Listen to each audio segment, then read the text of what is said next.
There has been a lot of discussion about peace talks between Armenia and Azerbaijan. These two countries hate each other, and Azerbaijan literally invaded Armenia just weeks ago. Azeri soldiers entered Armenia and were just within a few miles from the town of Yermuk, which is known to sell mineral water throughout the country. Well, imagine you're in Yermuk and you are you're some woman in her 40s and you're selling mineral water, and you hear about Azeri soldiers just miles away. And not only this, Azeri soldiers massacred over 200 Armenians, mainly Armenian soldiers. So all of this talk about peace between these two countries, everybody knows that this is not going to happen. Russia and the EU are supposedly developing drafts to have some sort of settlement between the countries. They're talking about they're talking about determining the demarcation between these countries, and the reality is that Azerbaijan wants to go to war with Armenia. Azerbaijan, Azeris. Oh my gosh! Okay, where do I begin? There are plenty of Azeri trolls online. I know because I deal with them. Not every single time I do a video in Azerbaijan, but on the numerous occasions in which I have done a video on this topic, I have had Azeris come onto the comment section and talk about, Azerbaijan is taking land that belongs to it, rightfully belongs to Azeri people. Well, obviously the Azeris think that they have a right to invade Armenia, because when they attacked Armenia, the last time, they didn't attack Nagorno-Karabakh. They didn't attack any sort of disputed territory. They attacked Armenia. They killed Armenians, murdered Armenians without provocation. And we're talking about peace between these two countries. And people will sit here and talk about, it all goes back to the Soviets. There's a certain mentality anytime you're in a discourse regarding geopolitics and I'm not saying these people are completely wrong, but there's more to it than just blaming former empires. It all goes back to British imperialism. It all goes back to the Soviets because, the Soviets did something with the borders between the Armenians and the Azeris and all this stuff because, Armenia was a territory of the Soviet Union from the 1920s all the way to the early 1990s. Okay, so Armenia hasn't really been independent for very long. And it's amazing. Armenia, well, this is a side note, but Armenia just recently, 3 decades ago, became an independent country, and now it has to deal with a bunch of psychopaths in Azerbaijan. It's pretty sad. It's pretty sad. And I'll get to this. I'll finish this thought in a moment. But going back to what I was saying before, you have this sort of mentality that loves to just blame former empires. It all goes back to the British. It all goes back to, and there is definitely something to be said about how former empires demarcated territories and how they determine borders between territories. People talk about this sort of thing in regards to the Middle East.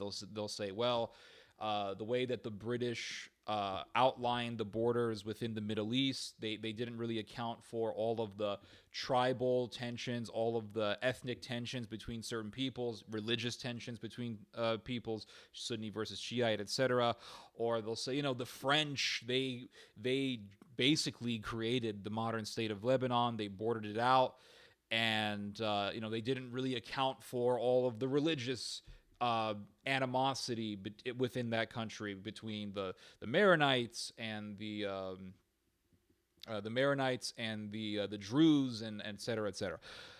But there is also something to be said about agency and self-autonomy and accountability. It's like, what they do here in America. They'll say, oh, look, there's racism in America or whatever, and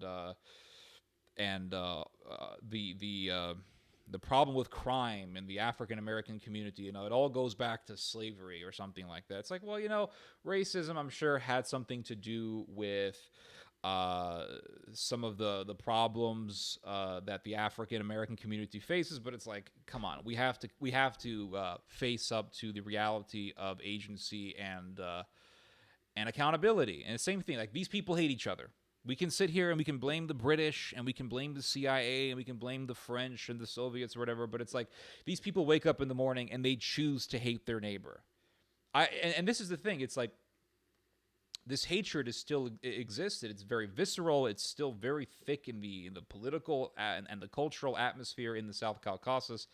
It's very scary. I don't really see how an Armenian could not have the desire to leave Armenia. Like, if I was an Armenian, I would leave Armenia, right? I mean, with my current mentality, I would just leave Armenia. I don't know why people are staying there. Armenians, I've read, maybe this has changed, I don't know, but I have read that Armenians can travel to Russia without a visa. Well, if I was an Armenian, I'd be going to Russia.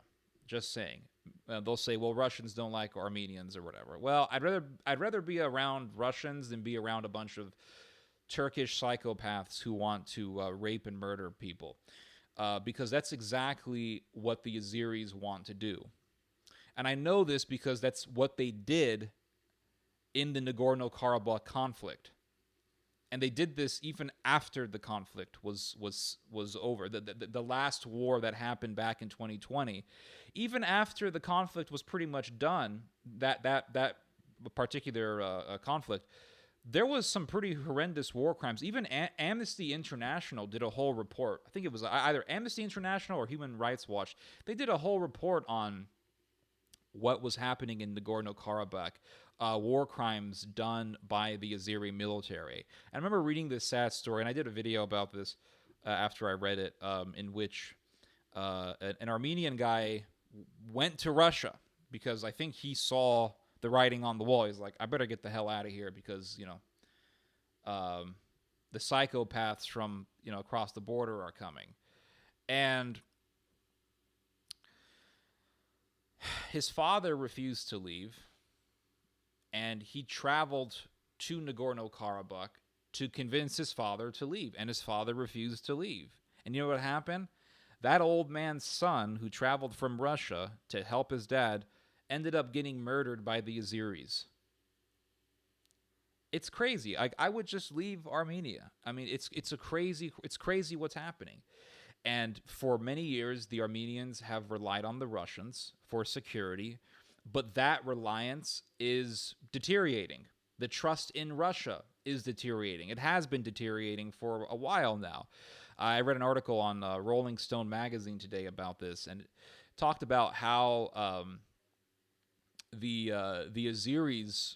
Azeri troops entered Armenia, and they were just miles from Yermouk. And there's the Yermouk Highway, and Russian soldiers who were settled there, they say that you could see the Russian soldiers on their vehicles just traveling away from Yermouk on the Yermouk Highway. And then going on the opposite direction towards Yermouk, you could see these Armenian soldiers in their trucks preparing to fight the Azeris. It's not a very good picture when it comes to building trust for Russian security. And let's not forget that Armenia is a member of the CSTO. And I have to think about this because it's hard for me to remember this. The collective security treaty organization, basically Russia's attempt at creating its own NATO. And the Armenians are an ally. They are a member of the CSTO. Part of the CSTO is security. That's why people joined the CSTO, to get security from Russia. Same reason why people join NATO, so they can get security within the NATO alliance. Well, that security hasn't really been showing itself. The Russians, they don't want to anger their ally Azerbaijan. They don't want to anger Turkey. And of course, Russia is bogged down by a war in Ukraine. And this is part of the reason as to why they haven't really been getting seriously involved in protecting the Armenians in the war. Turkey is is an ally to Ukraine, and it's also a neighbor to Ukraine. It's a Black Sea country, just like Ukraine is. And the Russians do not want another Black Sea country that's near Ukraine getting seriously involved in allying with Ukraine against Russia. Also, Azerbaijan borders with Russia. Azerbaijan is right in between Russia and Iran. And Iran is a very strong ally to Russia. And Russia does not want to have another enemy country on its border that's also right next to an important geostrategic ally like Iran. Well, a geostrategic ally, which is Iran. So Russia doesn't want to deepen its problems. And also, the Europeans don't really care about whatever atrocities the Azeris may commit because Europe is desperate for natural gas. And because everybody's angry at Russia for invading Ukraine, they call it a special operation. Let's be real. This is an invasion. Come on, give me a break. But the Europeans are heavily reliant on Russian oil and natural gas.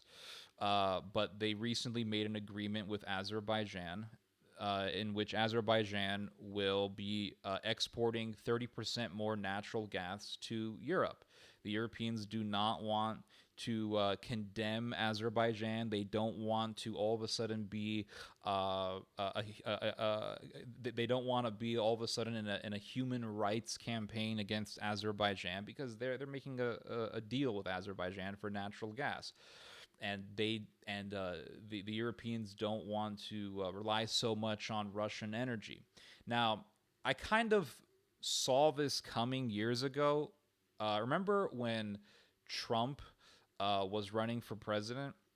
And, actually, no. Remember when Trump was president and he condemned the Germans as slaves to the Russians? And he said that, and I'm pretty certain this happened when he was president. It could have happened when he was campaigning, but I'm pretty certain it happened within his presidency. Correct me if I'm wrong. But Trump told the Germans that they were slaves to Russia because they buy Russian natural gas. And he said, NATO was designed to combat and to counter Russia. So why are the Germans so close to the Russians? This is what Trump essentially said.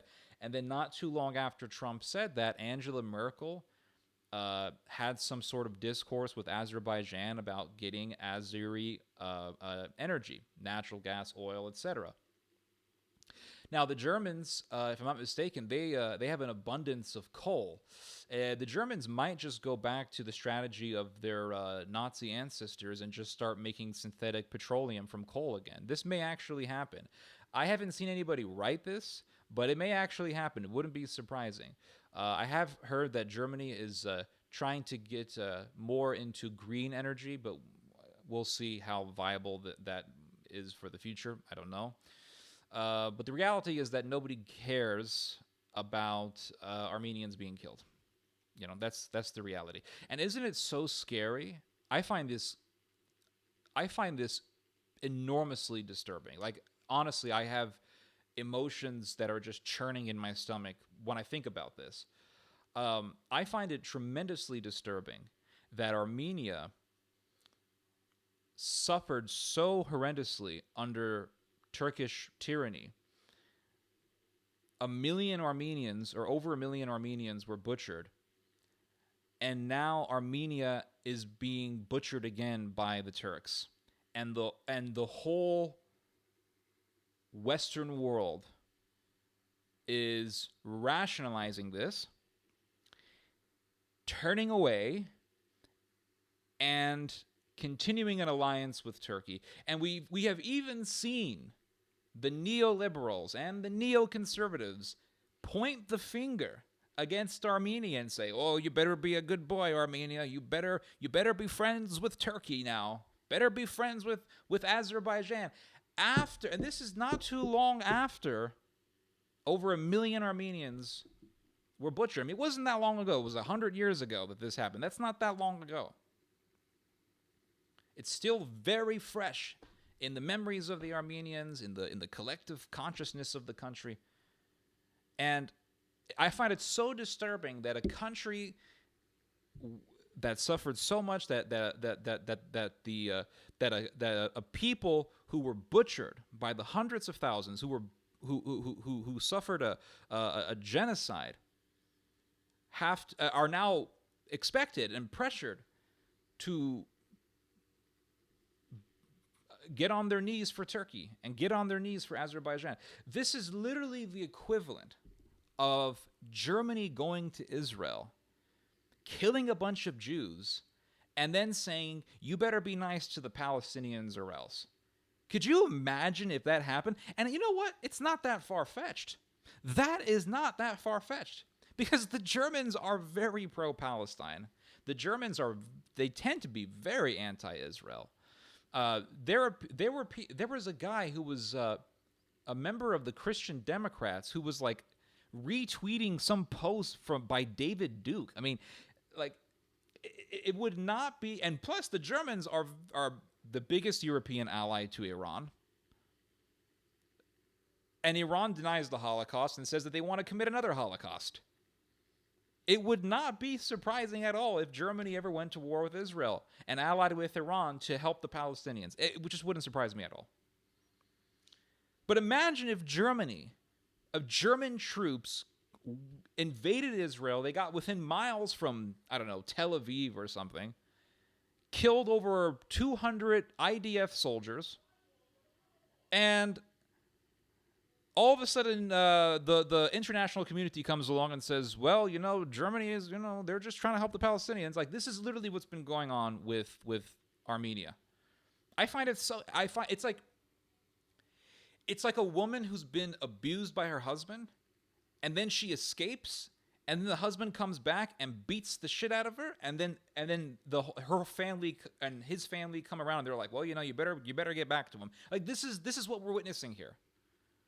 It's so treacherous, guys. It's so disturbing. I find this disturbing. I don't know about you. I find this so disturbing. It's like 1 million of your people were killed, and then you got to get on your hands and knees because NATO demands it.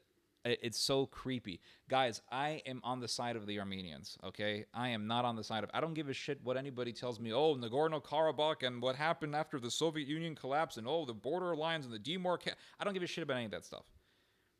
Because I know the culture of the Turks. I know the culture of the Azeris, all right? Not 100%, but let me tell you, my family lived under Ottoman occupation, okay, back in the West Bank. They lived under Ottoman occupation. My family would tell you that they were starving under Ottoman occupation. My grandfather told me that there was so much starvation that they were having to forage for snails, and the Ottomans would come and they would destroy entire forests and greenery, lush greenery, and they would freaking desertify the land and the topography. They would just ruin it. Then they try to force everybody to fight for them against the British, and so many Palestinians said to hell with this, and they deserted and they went to the side of the British. I don't give a shit when anybody tells me. I will never side with Turkey because I know that their intentions are evil. Even let's say this, even if Nagorno-Karabakh rightfully belongs to Azerbaijan, I still won't side with the Azeris.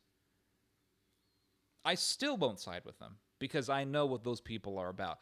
I watched videos of Azeris committing war crimes back in 2020. I watched the video. I watched as an Azeri soldier grabbed an 80-something-year-old Armenian man and slit his throat. The old man was begging for his life. It was so sad, man. I was almost on the verge of tears watching this. So sad, and no one gives a shit. Executing civilians, elderly people, doing all sorts of horrific things. And we have to sit here and be like, oh NATO and the Soviet Union. No, I'm not going to stand. I'm not going to stand with the Azeris. And these Azeris, they have all sorts of trolls online and they have this weird fascination with Turkey. They identify as Turks, even though I suspect Azeris are really just Iranians who got Turkified. Okay, they border with Iran. They're probably just Iranians whose ancestors got Turkified, and all of their music sounds the same. Every Azeri song literally sounds the same. Azerbaijan, Azerbaijan, yalla yalla da da da. Azerbaijan, like every song sounds the same. I'm on the side of the Armenians, guys. I'm on the side of I can't stand with some savage country that is so close to Turkey that they identify themselves as basically the same nation as Turkey. I will not stand with Turkey. It's a country that denies the genocide that it committed. And a country that denies the genocide that it committed simply wants to resume from where it left off in the killing. Anyway, you guys just heard some Theo Logi. God bless.